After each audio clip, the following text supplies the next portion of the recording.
दोस्तों 88.4 FM radio नुक्कड़ पर में आज स्टेशन और आज हम बहुत ही एक खास दिन के बारे में चर्चा करने वाले हैं क्योंकि आज है कारगिल विजय दिवस। और इस स्पेशल एपिसोड में हमारे साथ अभी जुड़े हैं एक ऐसी मेहमान जो देश सेवा और हिम्मत की जिंदा मिसाल है। उनसे जानेंगे कारगिल का अनुभव, आर्मी लाइफ की सच्चाई और भारत की युद्ध के लिए उनका संदेश। तो वेलकम सर। तो सबसे पहले मैं चाहूँगी आप अपना थोड़ा सा इंट्रोडक्शन मेरे लिसनर्स को दें और थोड़ा सा ये भी बताएं कि आर्मी में आने का जर्नी आपका कैसा रहा। मुझे इस एफएम रेडियो में बुलाने के लिए सबसे पहले आप और आपके सभी स्टाफ को शुक्रिया, दिल गहराइयों से शुक्रिया कहना चाहूँगा और सभी देशवासियों को सलाम, जुले, नमस्कारम, राम राम, सत श्री अकाल कहना चाहूँगा। मैं सूबेदार major ordinary lieutenant retired Ghulam Hussain, मैं प्रतापपुर से बिलोंग रखता हूँ। और मैं सबसे पहले फौज में जाने का मुझे इतना शौक था कि फौज का यूनिफॉर्म देखकर, फौज का डिसिप्लिन देखकर पहले तो हम देश का रक्षा करने के लिए, दूसरा घर का थोड़ा भी गुजारिश के लिए भी हम फौज में जाना चाहते थे। तो मेरा एक साथी जो अभी वो यहाँ पर डिस्ट्रिक्ट तहसील ऑफिस में ओक्यो है, तो उसने मुझे ज़बरदस्ती ले गया था कि भर्ती के लिए चलो। तो खुद तो हुआ नहीं, मैं भर्ती हो गया। अच्छा। और मुझे बहुत ही फ़ख्र हुआ। फ़ख्र इसलिए हुआ कि मैं 5 साल की सर्विस में मुझे 99 की लड़ाई लड़ने का मौका मिला, जिससे मैं बहुत खुश हूँ। तो मैं अभी भी हर साल में यही मेरे मन में है कि जब भी हमें बुलाए हम लड़ाई में जाने के लिए तैयार हैं, न कि हम लेबर पोर्टर के लिए जाने को चाहूँ। बिल्कुल सर। तो मैं शुरू करती हूँ अपना सेगमेंट। तो पहला मेरा सवाल आपसे ये होगा सर कि क्या आप बताएंगे कि आर्मी जो ज्वाइन करने का जो इंस्पिरेशन है वो आपको कहाँ से मिला, थोड़ा सा अगर बताना चाहेंगे तो मुझे तो मैंने यही पहले भी आपको बताया कि उसका मेरे को मंशा यही था कि सबसे पहले देश का रक्षा करना। दूसरा हमारा ये साथी जो अभी ओक्यो बना हुआ है, उसने मुझे ज़बरदस्ती ले गया था फौज में भर्ती के लिए। तब मैं भर्ती हो गया, खुद नहीं हुआ क्योंकि उसका भी मेडिकल सब कुछ ठीक था, क्योंकि उसका हाइट थोड़ा कम होने पर वो भर्ती नहीं हुआ। अच्छा। अब वो यहाँ तहसील ऑफिस में ओक्यो बना हुआ है। तो मैं अपना 28 साल 5 महीना सर्विस करके अभी मैं रिटायर हुआ हूँ। जी बिल्कुल सर, बहुत खुशी हुआ आपसे बात करके। तो बढ़ते हैं दूसरे क्वेश्चन की तरफ सर। तो आज है कारगिल विजय दिवस। तो कारगिल विजय दिवस आपके लिए पर्सनली क्या मायने रखते हैं, इसके बारे में थोड़ा सा बताएंगे सर। जी हाँ, एक्चुअली मैं विजय दिवस, कारगिल विजय दिवस हर साल 26 जुलाई को मनाया जाता है। तो उस दौरान 99 में कारगिल वार हुआ था, उससे कारगिल विजय दिवस के नाम से ये जाने जाते हैं। तो जिसमें हमारे सेना के वीरता और काबिलियत, क्षमता और देशभक्ति को देखकर हमने ये लड़ाई कामयाब हुए हैं।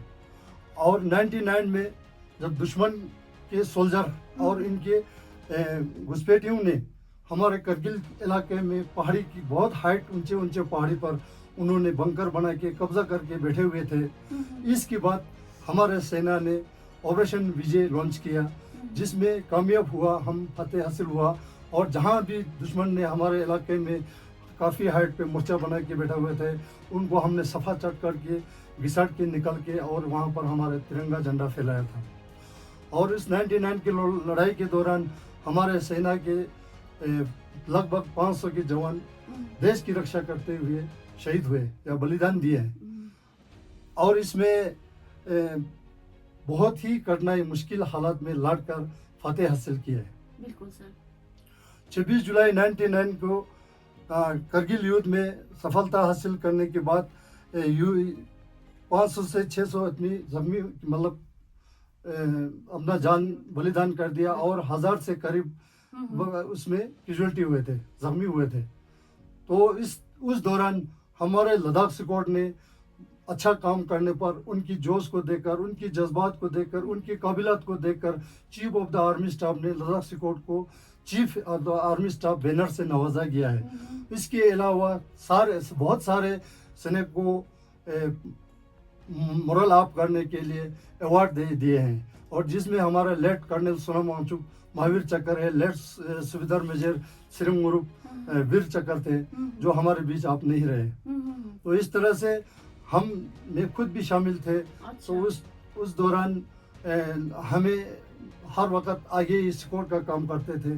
तो मेरे मन में दिल में अभी भी यही है कि मुझे कब बुलाए हाँ, लड़ाई के, जब खुदा न खास्ते लड़ाई ना हो, अगर हो तो हमारे यही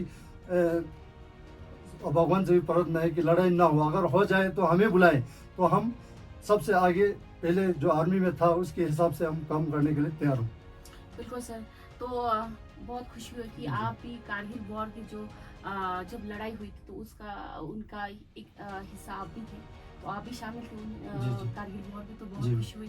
तो आपको विश करना तो भूल गए, तो कारगिल विजय दिवस की आपको भी हार्दिक शुभकामनाएं। जी। और बढ़ते नेक्स्ट क्वेश्चन की तरफ सर। तो कारगिल वॉर के दौरान ग्राउंड रियलिटी कौन सी थी जो आमतौर पर जो सिविलियन उनको नहीं पता, कुछ ऐसी स्टोरी जो आमतौर पे सिविलियंस को नहीं पता हो, कुछ ऐसी रियलिटी आप बताना चाहिए। जी मैडम, अभी ये लड़ाई शुरू मई में हुआ था, मई 99 में, जब हम पंगुंग लेक के इलाके में डिप्लॉय थे। उस टाइम हम रेफरमैन थे, सर्विस 5 साल चल रहे थे, तो हमें इतना एक्सपीरियंस भी नहीं थे लड़ाई करना, तो थोड़ा बहुत डर भी लगते थे। तो हम वहाँ से 8 मई को मूव हुआ था कारगिल के लिए। तो हमें हमारे कंपनी को हनु लुम्पा में, हम हनु नाले में टास्क मिले थे। वहाँ पर हम अपना सिर्फ बैटल लोड यानी कि लड़ाई के लिए जो सामान चाहिए वही एक जवान के लिए 22 से 25 केजी होते हैं, और साथ में हथियार अम्युनिशन लेकर हमने मार्च किए। 3 दिन तक हमने बिना खाने पिए और बिना कपड़े कर रहे, वो भी हाइट 16,000-19,000 फीट पे। तो उस टाइम हमें खाने के लिए कुछ नहीं था, हमने सत्तू लिया हुआ था, सत्तू कैरी किया हुआ था, और बर्फ लेके हाथ में डाल के सत्तू बर्फ मिला के वही खा के हमने 3 दिन गुजारा। इसके बाद हमारे पीछे से कंपनी वाले ने दाल और चावल भेज के ऊपर पहुंचता था। इसके बाद अभी लड़ाई जब खत्म होने वाला था, तब हमारे ये लद्दाख के अमा ग्रुप ने कुलचा लाया, फिर सत्तू लाया, फिर सॉक्स लाया, दस्ताने लाया, टोपी लाया। इसके बाद चंडीगढ़ से बहुत सारे दुकान वालों ने मिठाई लाए, तो इसमें हमें बहुत गुजारा हुआ। तब हम पहले तो डरते थे कि अब क्या करेगा, तो जब एक बार फायर शुरू हो गया इसके बाद डरना खत्म हो जाता है, अपने आप डरना खत्म हो जाता है। इसके बाद दुश्मन ऊपर है और हम लोग नीचे से घुस रहे हैं, तो दोनों साइड से क्रॉसिंग में फायर चल रहा था। तो हमारे पैर के आसपास भी गोली उतरते थे, भगवान की कृपा से हमें तो नहीं लगा, हमारे कहीं साथी कैजुअल्टी हो गया। तो जी। कारगिल विजय दिवस पे फतेह हासिल करने में बहुत से लोगों का हाथ है, तो क्योंकि आम सिविलियन ने भी आपका बहुत साथ दिया। तो बढ़ते हैं नेक्स्ट क्वेश्चन की तरफ। तो उस वक्त सबसे बड़ी चैलेंज क्या थी, टेरेन, वेदर या एनिमी का पोजीशन? जी, एक तो ऊपर काफी बर्फ भी थे मैम, दूसरा रास्ता गाड़ी पहुंचने का रास्ता ही नहीं था, काफी सामान लोड करके उठा के जाना पड़ते थे, और वहाँ पहुंचने के बाद थोड़ा रेस्ट करने का भी टाइम नहीं होते थे। तो चैलेंज तो सबसे पहले तो ठंडी, इसके बाद क्या बोलता है, सबसे पहले दुश्मन का, इसके बाद ठंडी का, इसके बाद खाने पीने का, हथियार अम्युनिशन खत्म होने का डर, ये सब था मैम।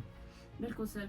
और बढ़ते हैं नेक्स्ट क्वेश्चन की तरफ। तो क्या आप बताना चाहेंगे फ्रंट लाइन पर सोल्जर के बीच का मोरल कैसे मेंटेन होता है, कैसे मेंटेन रहता है? मतलब जब आप किसी युद्ध में जाते हो तो आप अपने आप को कैसे प्रिपेयर करते हो?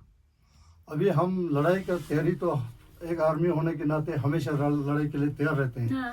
जब मूव होने के बाद अपने कमांडर, खासकर अपने कमांडर के जो आदेश पे चलना बहुत जरूरी होता है, और वहाँ भी डिसिप्लिन मेंटेन करना होता है।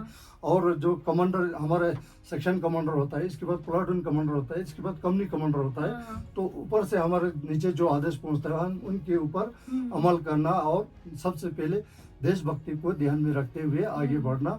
और जब एक बार फायर होने के बाद फिर सभी का मोरल वैसे ही आप रहते हैं, क्योंकि अब आमने सामने हो गया दुश्मन के साथ, तो डरने का तो कोई बात ही नहीं है, तो अपने आप मोरल हाई रहते हैं।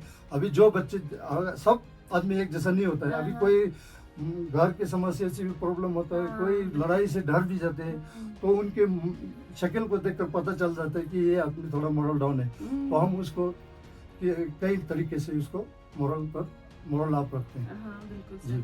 तो आपने बात की डिसिप्लिन की, तो कुछ सवाल मैं आपसे पूछूंगी डिसिप्लिन के उस पे।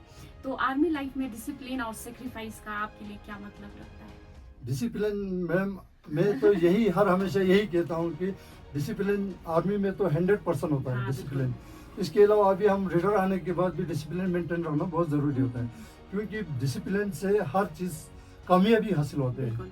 जैसे हम लड़ाई में जाएंगे, जो कमांडर बताए काम नहीं करेंगे तो अनडिसिप्लिन हो हाँ, गया, हाँ, हाँ, तो उस टाइम हमारा मुद्दा पूरा नहीं होगा, हमारा लड़ाई सफल नहीं होगा, बिल्कुल, जीत हासिल नहीं होगा। बिल्कुल। इसलिए वहाँ भी डिसिप्लिन मेंटेन रखना बहुत ज़रूरी है। तो बिल्कुल, तो कोई भी चीज़ अगर हासिल करना है तो उसके लिए जी, सबसे जी। पहले चाहिए डिसिप्लिन। डिसिप्लिन जी। जो कि आर्मी में मैंने देखा है कि बहुत डिसिप्लिन रहते हैं जी, आर्मी जी। के लोग हैं। तो बढ़ते हैं नेक्स्ट क्वेश्चन की तरफ सर कि एक जवान फैमिली से दूर रहकर कैसे मेंटली स्ट्रांग रहता है, क्योंकि आमतौर पर जो आर्मी में जो लोग रहते हैं वो काफ़ी अपने घर से दूर रहते हैं, तो कैसे अपने आप को मेंटली स्ट्रांग रखते हैं? जी मैडम, अभी पहले तो हम 6-6 महीने तक घर नहीं पहुंचते थे। हम्म, हाँ, और वहाँ जब पोस्टों पे जाने के बाद कोई फ़ोन का फैसिलिटीज़ नहीं होते थे।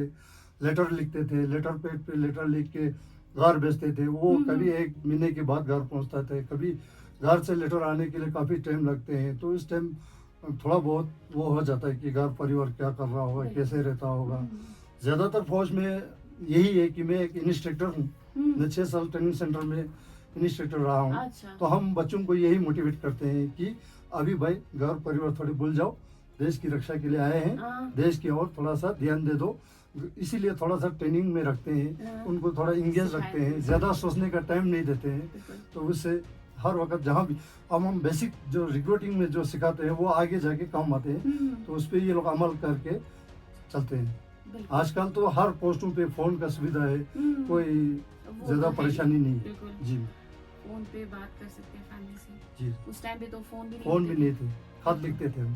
बिल्कुल जी, जी। टफ रहा होगा जी, फिर जी। उस टाइम पे। चलिए बढ़ते हैं नेक्स्ट क्वेश्चन की तरफ। तो आर्मी लाइफ ने आपको इंसान के रूप में क्या क्या सिखाया? अभी बहुत पहले, कुछ सिखाया होगा। हाँ जी, कुछ शेयर मैं करना चाहिए। 1994 में मैं भर्ती हुआ हूँ। ओके। और उस अभी ट्रेनिंग क्या चलते हैं मैडम, ज़्यादा से ज़्यादा 18 महीने का ट्रेनिंग चलते हैं। हमने 24 महीना ट्रेनिंग की है, तो हम पहले से मजबूत हैं।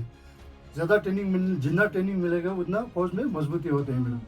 तो इसके बाद हमने फौज में सर्विस करने के बाद कोर्स करने के बाद मुझे अपना इंस्ट्रक्टर करने का मौका मिला, जिससे मैं अपने जैसे मुझे जो शिक्षा दिया था उससे भी बढ़ चढ़ के मैंने अभी अपने स्टूडेंट को शिक्षा दिया हूँ। बिल्कुल। तो हर टाइम फौज में यही लड़ाई के प्लान चलते हैं, लड़ाई का ट्रेनिंग चलाते हैं, फिजिकली फिटनेस चलाते हैं, वेपन ट्रेनिंग चलाते हैं, फिर फील्ड क्रॉप, बैटल क्रॉप, ये सब चलते रहते हैं। तो इसमें ज़्यादा इंगेज रखने पर फौज अपने आप सही काम करना शुरू कर देते हैं।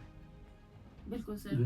तो जो कारगिल विजय दिवस है ये इंडिया के लिए बहुत ही अहम इवेंट माना जाता है। तो क्या आपको लगता है कि स्कूल और कॉलेजेस में कारगिल वॉर की जो स्टोरीज है वो ज़्यादा पढ़ाई जाए स्टूडेंट को, ताकि स्टूडेंट को ज़्यादा अवेयर हो इस जी। वॉर के बारे में? जी, जी। अभी मैम मैं 4 साल सिविल मेजर का सर्विस साउथ साउथ में केरला में किया था। तो केरला 9 गर्ल्स बटालियन एनसीसी में किया था। वहाँ पर सारा चलता है मैम, क्योंकि मैंने बाकी भी चलता होगा, जहाँ मैंने देखा है एनसीसी केरला में हर टाइम विजय दिवस मनाया जाता है। जी। तो इस तरह अभी हमारे यहाँ भी हर स्कूलों में विजय दिवस के टाइम पर विजय दिवस मनाना चाहिए।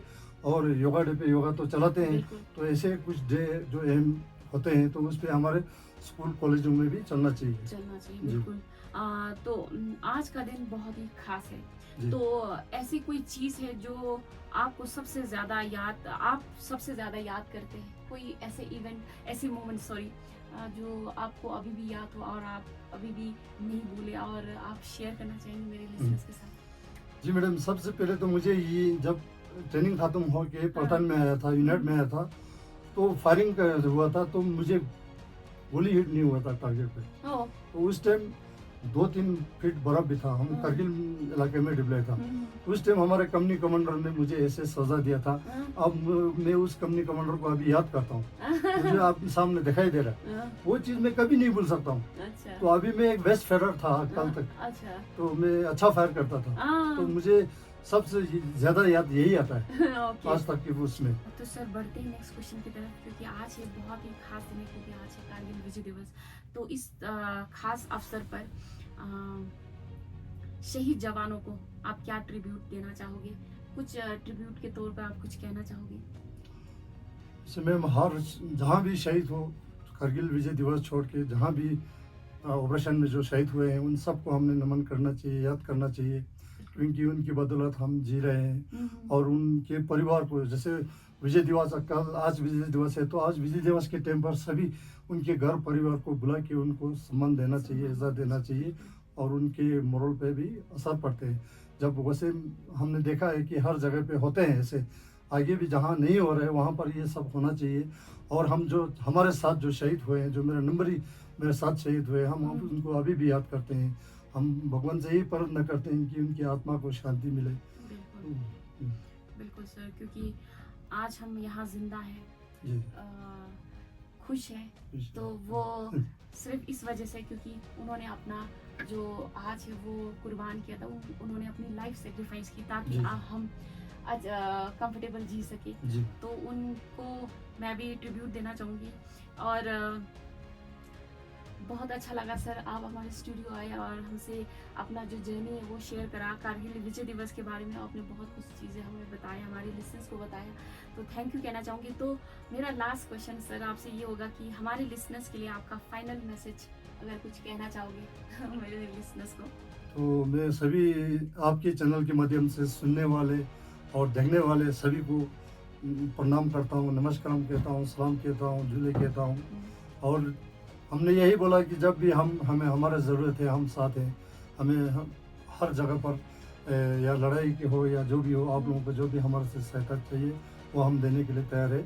और मैंने पहले भी बोला मैडम, जहाँ भी खुदा न खास्ता लड़ाई ना हो, अगर लड़ाई हो तो हमें स्क्वाड के तौर पर काम करने के लिए बुलाया जाए, हम जाने के लिए तैयार है। जी मैम बिल्कुल, जी आपके जोश और जज्बे को देख के सच में बहुत अच्छा लगा। आपसे बात करके बहुत अच्छा लगा सर। Thank you Thank for you, ma'am. Coming to CRS Pratappur. Thank you Thank ma'am. you so much.